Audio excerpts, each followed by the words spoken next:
Welcome back guys. நம்ம டே 19ல இருக்கோம். இப்போ நம்மளோட லைஃப்பில் காலையில் எந்திரிச்சதுலேருந்து நைட்டு தூங்க போகிற வரைக்கும் ஏதாவது ஒரு விஷயத்த நம்ம ஜட்ஜ் பண்ணிக்கிட்டே இருக்கோம். இது சரியில்லை, அது சரியில்லை, அவங்க எப்படி இருக்காங்க, இவங்க எப்படி இருக்காங்க, அவங்க எப்படி பேசுகிறாங்க, இவங்க எப்படி பேசுகிறாங்க, என்னோடய லைஃப் எப்படி இருக்குது, பைக் சரியில்லை, பெட்ரோல் பங்க்கில் கூட்டமாக இருக்குது, கடையில் கூட்டமாக இருக்குது, லேட் ஆகுது, சேஞ்ச் என்கிட்ட இல்லை, எவ்வளோ ப்ராப்ளமாக இருக்குது, அது சரியாக வர மாட்டேங்குது, இது சரியாக வர மாட்டேங்குதுன்னு எப்பா எவ்வளோ விஷயம் நம்ம சொல்கிறோம். இது எல்லாம் இதுக்கு பின்னாடி இருக்கக்கூடிய ஒரு ஒரு விஷயம் உங்களுக்கு தெரியல. என்னன்னா, இதெல்லாம் நம்ம சொல்லும்போது, "என்னடா கரண்ட் போச்சே!" அப்படின்னு சொன்னோன்னா, திரும்ப நீங்க முக்கியமான வேலை பார்க்கும்போது கரண்ட் போற மாரி ஒரு சிச்சுவேஷன் வரும்.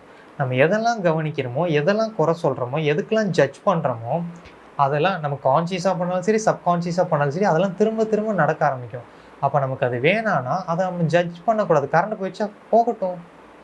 ஜட்ஜ் பண்றனால தான் அதிக ப்ராப்ளமும் தூக்கி வச்சுக்கிறோம். நமக்கே ஒரு 10 ப்ராப்ளம் தான் இருக்கு. மூட்டையில இப்படி தூக்கி வச்சிருக்கோம்னா, ஒரு 10 ப்ராப்ளம் தான் இருக்கு.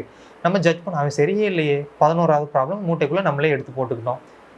கரண்ட் போச்சு. எப்பயுமே இந்த ஈவி இப்படிதான். அதெல்லாம் ஒரு ஊரா? இன்னொரு ப்ராப்ளம் தூக்கி மூட்டையில போட்டுக்கிட்டோம். அவன் எப்ப பாரு கோவப்பட்டுக்கிட்டே இருப்பான். இன்னொரு ப்ராப்ளம் தூக்கி மூட்டைக்குள்ள போட்டுக்கிட்டோம். என் லைஃப் மட்டும் ஏன் இப்படி இருக்கு? இன்னொரு ப்ராப்ளம் தூக்கி மூட்டைக்குள்ள போட்டுக்கிட்டோம். எனக்கு இந்த ட்ரெஸ் புடிக்கவே இல்ல. எனக்கு எப்பயுமே புடிக்காத ட்ரெஸ் தான் வருது. இன்னொரு ப்ராப்ளம தூக்கி மூட்டைக்குள்ள போட்டுக்கிட்டோம். இந்த மாதிரி எதெல்லாம் ஜட்ஜ் பண்றோம், எப்ப ஏன்டா டைமுக்கே வரமாட்டேங்குது, எப்பயுமே லேட்டா தான் வருவான். இன்னொரு ப்ராப்ளம் தூக்கி மூட்டையில போட்டுக்கிட்டோம். அதுக்கு ரெஸ்பான்ஸ் பண்ணலாம் நம்ம. ஏதாவது ஒண்ணுனா கரண்ட் போச்சு, ஓகே பார்த்துக்கலாம். லேட்டா வரேன்னா, நாளைக்கு சீக்கிரம் வா, இல்ல இதுக்கப்புறம் சீக்கிரம் வா. பொறுமையா சொல்லலாம். நம்ம ட்ரிகர் ஆகாம சொல்லலாம்.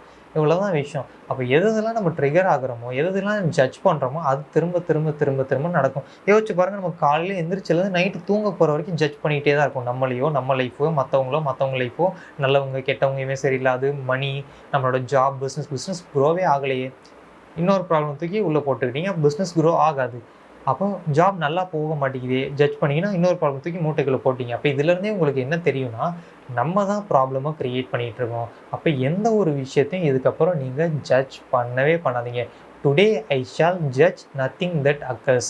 எப்பலாம் உங்களோட மைண்ட் ஜட்ஜ் பண்ணுதோ, அப்ப இந்த அஃபர்மேஷன் சொல்லுங்க. இன்னைக்கு என் கண்ணு முன்னாடி வரக்கூடிய எந்த ஒரு விஷயத்தையும் நான் என்ன பண்ண போறதில்ல, ஜட்ஜ் பண்ண போறதில்ல. அவ்வளோதான். இந்த அஃபர்மேஷன ரிப்பீட்டடா நீங்க சொல்லுங்க. நம்ம அடுத்து டே 20ல மீட் பண்ணலாம்.